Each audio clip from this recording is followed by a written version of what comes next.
Welcome to the Lifestyle First podcast, discussing lifestyle medicine and making self-care as easy as 1, 2, 3. One question, 2 research reviews, and 3 actionable health tips, all centered around the Lifestyle First method, your blueprint for the 10 key routes of optimal health and happiness. And now your host, lifestyle medicine physician and coach, Dr. Alka Patel. Hello and welcome to Season 5, Episode 8. Today we're continuing to take a deep dive with my co-authors into the book A Prescription for Healthy Living. And the theme in the Lifestyle First method we're exploring today is L, learn habits. And the one question we're discussing is, what's the harm in smoking? 2 references to support today's discussion are the chapter on smoking in the book, A Prescription for Healthy Living, and also statistics on smoking from NHS Digital. So today I have with me Dr. Adam Douglas. Adam is a histopathologist and he lives over in Plymouth.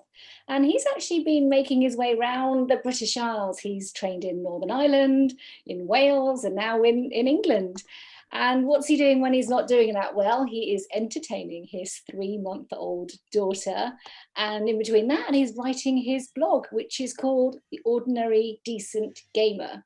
And he's got a very long list of hobbies, which include baking, DIY, filmmaking, and you're going to have go and have a look at his blog site if you want to know more. So Adam, welcome. It's really great to have you here today.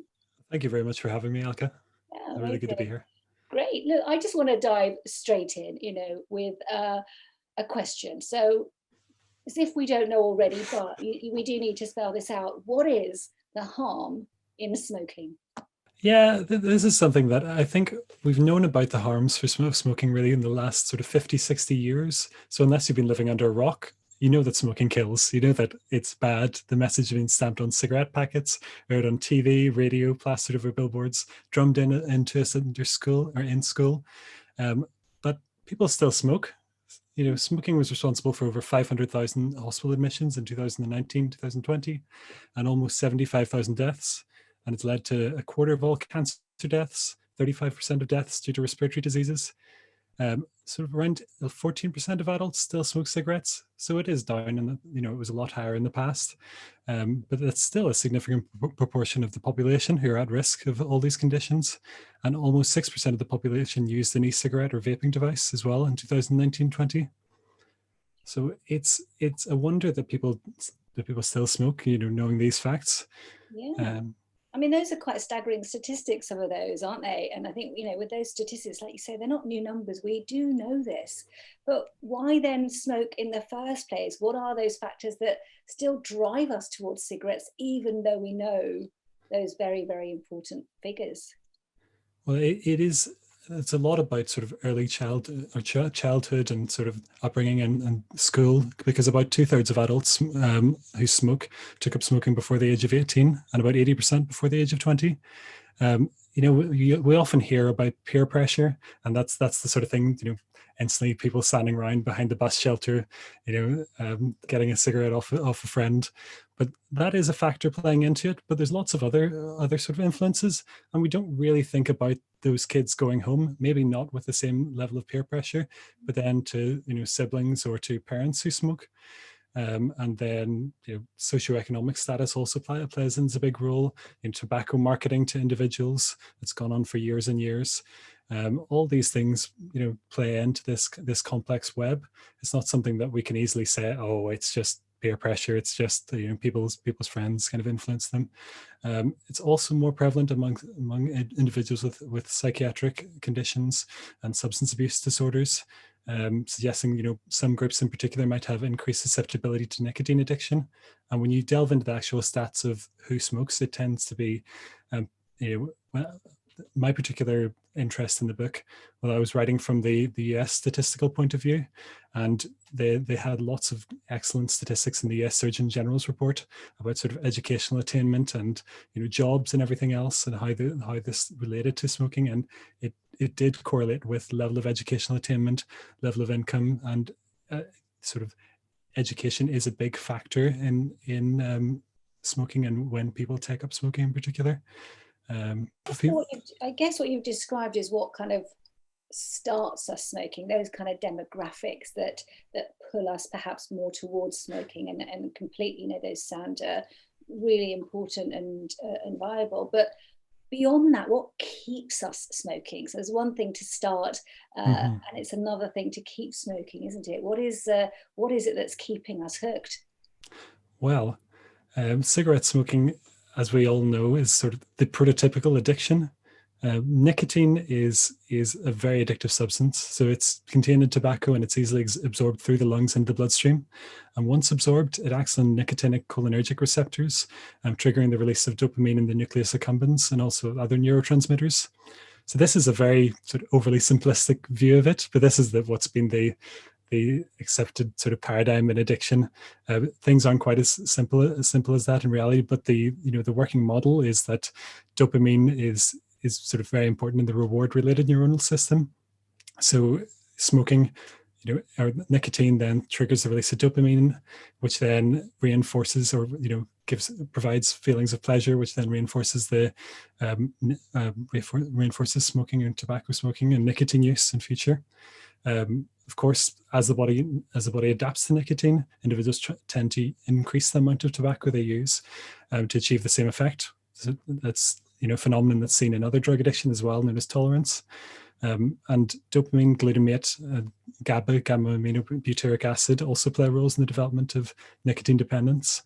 As I was saying, it's not as simple as that seems, because various sort of pharmacological substances attempting to block this dopaminergic effect don't have 100% efficacy. If it was as straightforward as dopamine causing pleasure and that's the reason you smoke, then you think blocking it should solve all the problems. But things in life rarely are as simple as our kind of as we like to think. But it definitely does play in a role. So these are known as the feel-good neurotransmitters.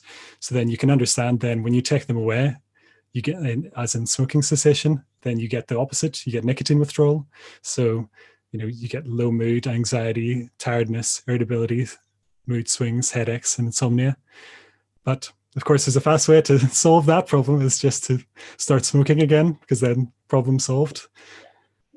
And we do look for that immediate reward, don't we? It's all part of our reward centers. We want that immediacy of that feel good. And we also do want that longer term effect, but we don't see that right in that moment, do we? Which is what sort of habits are all about, which is why we go back to doing that same thing again and again, that gives us that reward and gives us that sort of heightened pleasure. Do you think we can seek it out in other ways? Is it as simple as, well, if the nicotine's raising my dopamine levels to here, then actually I can seek that same level, that same reward without cigarettes? I can find other pleasurable activities that give me that. What are your thoughts on kind of replacing habits? We do talk about quitting, don't we, smoking, but what about actually replacing it so that you're still getting that same neurotransmission going on?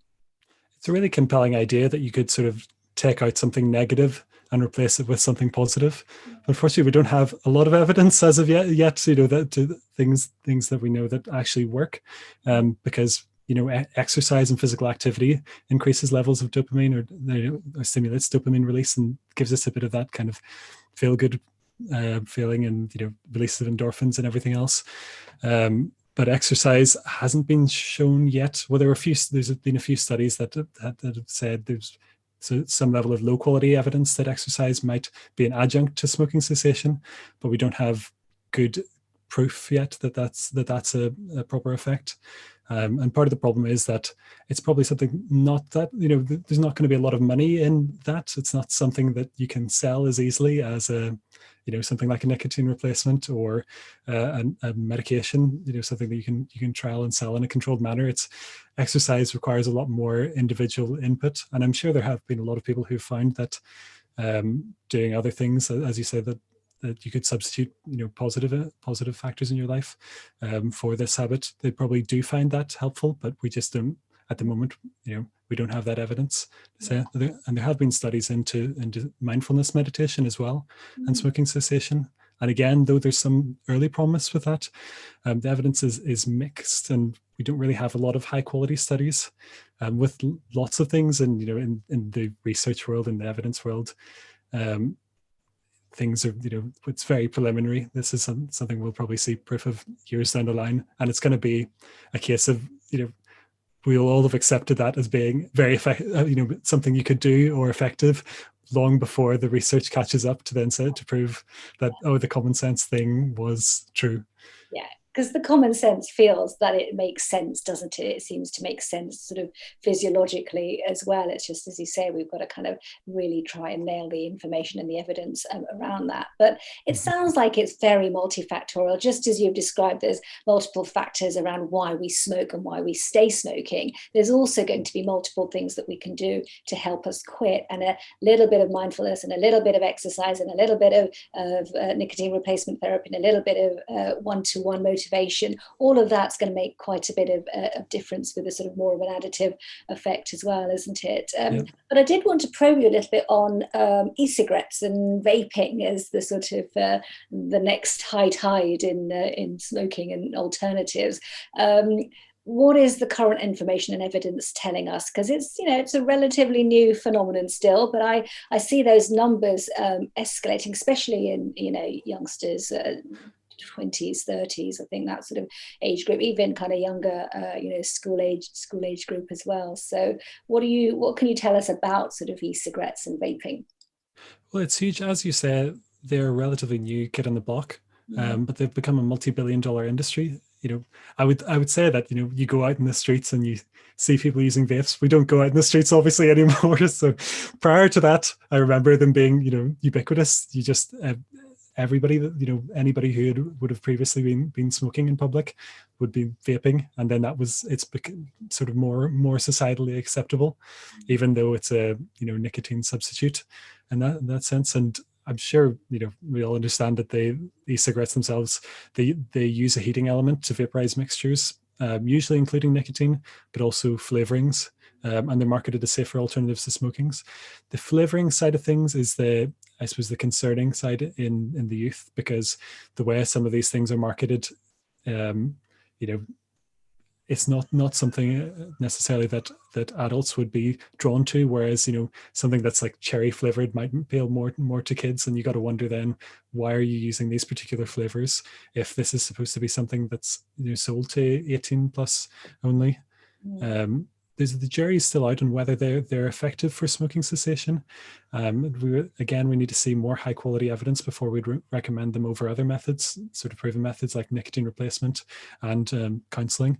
So Public Health England, they have taken the approach that e-cigarettes are safer and they're preferable to smoking. They're not completely risk-free, but it's a case of, we know there's a lot fewer harmful chemicals in these than there are in traditional tobacco cigarettes. And they are meant to be well regulated as well. Now, how many people are sidestepping the regulation and using sort of, homemade vape liquids? That's a serious problem whenever we come into things like the vaping associated lung injury. We saw the epidemic of really, when was it? It was 2019 to early 2020, where there were a lot of people in America were getting quite ill and being taken to ICU, and that was found to be to do with, thought to be to do with one of the acetates, I believe it was vitamin E acetate, that some people were using in homemade mixtures. So, I'm always a little bit reluctant when to recommend anything like e-cigarettes, because as much as we say, oh no, there are fewer harmful things in it. There's nicotine, yes, but you can have a controlled amount of nicotine. But with anything that's only been around in the last 10, 15 years, you don't know what it does, what's going to do over the next 20, 30, 40, 50 years. You don't know what speed of, what spike in cancers we're going to see due to this, or we're going to discover that people are getting something related to some heavy metal poisoning from elements burning up, and something, there's lots of things that the case of cigarettes are the devil. We know we don't want to recommend them, but it's hard to recommend this thing that we don't really know what its long-term impact will be. So it'd be nice like you say, I think it's like with any industry that just blows up, that's the one that tends to get favored, because suddenly, it becomes a kind of commercial. There's a commercial element to it, and this is huge in the vaping. It becomes sort of attractive. It's all about the marketing around it as well. And actually, I completely agree. We just don't know enough, and it is unregulated. You go around the globe, and vaping is occurring in all sorts of forms as well. And of course, what's global is also local now. So you just don't really know what you're sort of getting at all, do you? I think you should always be a bit skeptical as well when you see tobacco companies start to buy up these other companies, and things is like, well, they're generally not in it for for everybody's kind of enjoyment and health. It's these things are ultimately out to make money. They're not there to help people. Yeah. And the nicotine itself, any safety issues around that? We know what nicotine is. We may not understand what everything else is in these products, but the nicotine itself, can that be harmful to you? Nicotine, it's something that hadn't been studied in isolation as much as lots of the other chemicals. Sort of, tobacco smoke in general had been, and traditional cigarettes in general had been looked at. But I believe there is some sort of early research into nicotine carcinogenesis. But again, this is all very, very preliminary. We think we kind of understand more about the synergistic effects of nicotine with all the other chemicals and tar and things in traditional cigarettes. So I'm not entirely sure on that front, but I do remember in researching it for the book, it was something that hadn't been looked at very much in isolation, because understandably, it's like, it's like testing certain chemicals or certain drugs in vitro, where if you take them completely out of the context, you're not going to potentially get any usable information. So before, maybe people hadn't thought about studying nicotine on its own, because there wasn't this idea that, other than I suppose you can argue with nicotine replacement, there's not this idea that people are going to be inhaling a lot of nicotine on its own. The other concern is that it is toxic, so people can overdose on it through these things, if they're using too much. And then there's the danger of having, a very concentrated chemical lying around the house. Say if children got into it and drank it, it wouldn't be a great outcome. So there are additional dangers, thinking laterally, along the side of having a hold of a lot of nicotine. Absolutely. Gosh, lots to think about, really, isn't there? Going from the kind of numbers to the product to the alternatives to actually the sort of habit and how we kind of break that and replace that. And now, here is your lifestyle first prescription. Your 3 activating actions to take you from knowing to doing. Have you got 3 actions for us today, Adam? Yes, mine are a little bit on the nose, because the real take-home message is to stop smoking. But the 3 actions I've got are to speak to someone. If you do smoke, speak to someone about smoking cessation, because there's a lot of good evidence that even a brief intervention of somebody chatting to you for a few minutes, up to counselling and things, they increase quit rates, and they may make for more successful quit attempts.